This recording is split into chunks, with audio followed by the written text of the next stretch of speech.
Samantala, bilang alternatibo sa patuloy na pagbigat ng trapiko sa pangunahing lansangan sa Kamaynilaan, inihayag ng pamunuan ng LRTA ang kanilang patuloy na pagbibigay ng maayos at mabilis na serbisyo sa publiko.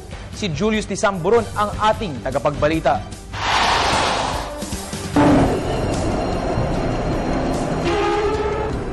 Hindi lang ang aspeto ng ekonomiya ang sumasalamin sa pag-unlad ng isang bansa, kundi pati ang sistema ng tren nito.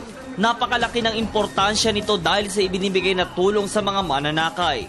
Ang mass transit ng bayan, mabilis, at naiibsan ng traffic sa Kamaynilaan. Naitala kasi ng pamunuan ng Light Rail Transit Authority na patuloy ang pagdami ng mga mananakay nito simula Enero hanggang ngayong buwan.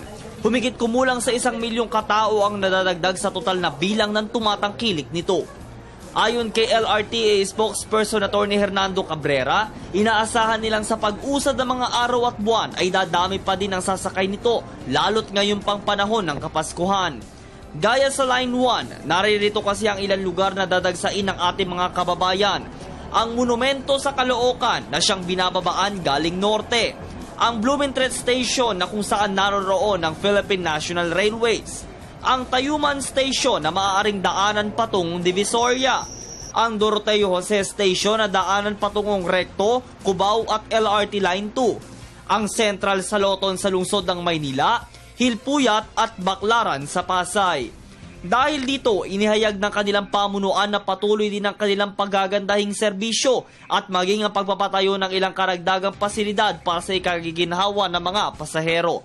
Halimbawa na lamang ang karagdagang elevators at escalators para makatulong lalo sa mga matatandang mahihirapang humakbang sa hagdan. Ang karagdagan pang security machines para ma-inspeksyon ang mga gamit ng mga pasahero. At maging ang paglalagay ng mga markings para maayos ang linya at hindi magkagulo lalo't rush hours. Kabilang din sa sinasabi ng pamunuan ang kanilang tuloy-tuloy na maintenance sa mga riles at tren.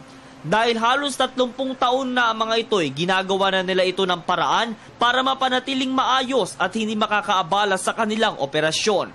Kahit may mga isyong kinaharap ang LRTA gaya ng pagtataas pasahe at pagkakantala ng mga bidding process ng extension at ticket projects, ay siniguro ng LRTA na serbisyo publiko para sa Pilipino ang kanilang isa sa puso.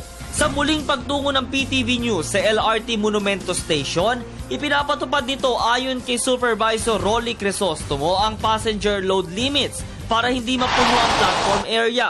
Sapat din naman umano ang kanilang tauhan para magbantay ng seguridad sa mga pasahero at ipinatutupad nila ang umiiral na batas sa loob at labas ng istasyon. Hiniling naman ni Atty. Cabrera ang kooperasyon ng publiko sa pagsakay ng tren, lalo't ngayong bare months, at maiwasan na ang anumang insidente gaya noong Rizal Day bombing sa Blumentritt Station ng LRT taong 2000 na ikinasama ng mga pasahero nito. Para sa Telebisyon ng Bayan, ako si Julius Tisamburon.